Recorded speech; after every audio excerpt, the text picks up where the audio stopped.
उपाध्याय साहब, मतलब संवैधानिक पदों को भी आप जाति में बांटेंगे, बढ़िया लग रहा है। संवैधानिक पद की बात आप कह रही हैं, तो पिछले सरकार में यही लोग, भारतीय जनता पार्टी के लोग 46 में से 56 एसडीएम बता रहे थे, 22 में से 18 यादव पुलिस थानेदार बता रहे थे। निश्चित रूप से इसका परफेक्शन बना चलाए थे। और 2017 में अखिलेश यादव जी के विकास कार्य करने के बावजूद, तमाम काम करने के बावजूद सत्ता गंवानी पड़ी। तो यही बात चलानी लागू रहती है। आप देखिए, ये अरपरा जी कह रही है, जब राजनीतिक सवाल था तो राजनीतिक व्यक्ति क्यों आना चाहिए? आदमी भी आ रहे हैं, मंत्री भी आ रहे हैं, तो ठाकुर जी आदमी के आ रहे हैं। अरे भाई, आप लाभ ले रहे हैं। और जब अखिलेश यादव ने 3 सही विचारों को लगाया, आप देखने जा रहे हैं। आप देखिए, मैं आपको उदाहरण दे रहा हूँ, पीडीए की जो अखिलेश यादव की बात कर रहे हैं, उसमें वो ब्राह्मण को मिलाते हैं। पीडीए है, थानेदारों में अखिलेश यादव जी जो कह रहे हैं, उसके उनके में कहा पीडीए है, लेकिन बुहार लगाने के लिए है, ठोकर खाने के लिए है, पुलिस के डंडे खाने के लिए है, पुलिस का इंतजार करने के लिए है, चाहे वो दलित है, चाहे अगर ब्राह्मण हो। आपको मैं कह रहा हूँ, नेहरू गांधी परिवार से नफरत करके कहते अमित शाह मोदी जी योगी जी के माध्यम से ब्राह्मणों का शोषण करने का काम कर रहे हैं।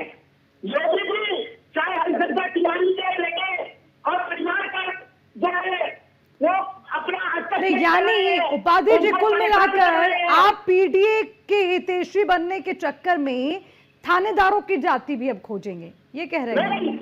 देखिए, अर्चना जी, मैं आपको बता रहा हूँ, इसमें कचरा क्यों है?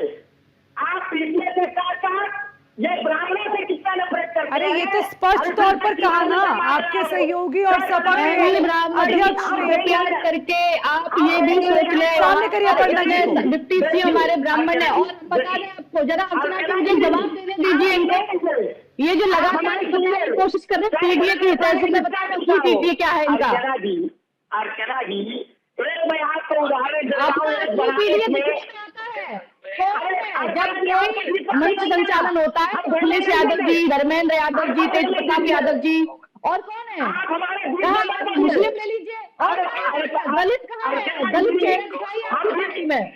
हमने एक दलित नेता भारतीय जनता पार्टी में निशान लीजिए ना।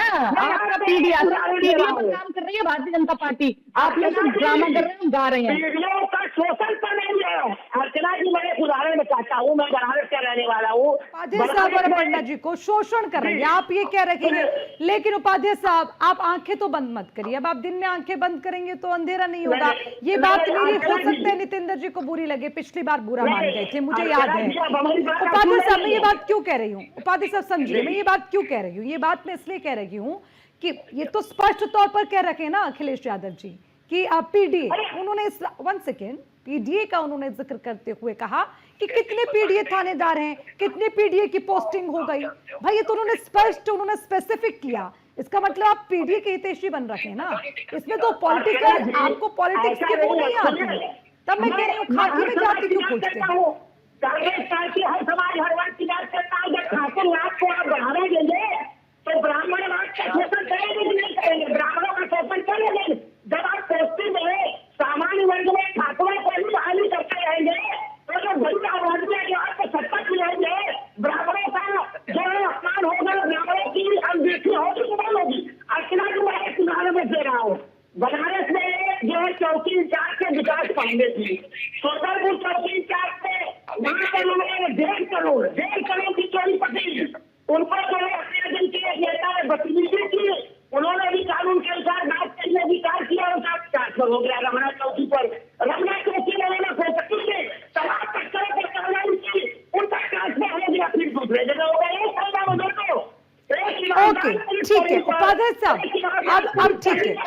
अच्छा, आप कह रहे हैं, ठीक है।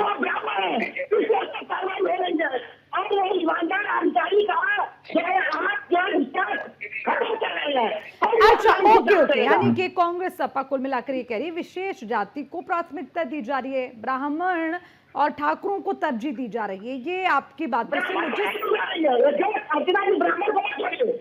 ब्राह्मणों को पहली तरजीह नहीं दी जा रही है, ब्राह्मणों को केवल एनकाउंटर किया जा रहा है, ब्राह्मणों को पुलिस स्टेशन में लाया जा रहा है। अच्छा, यहाँ पे दर्द दलित, ओबीसी के अलावा पिछड़ा के अलावा ब्राह्मणों का भी है।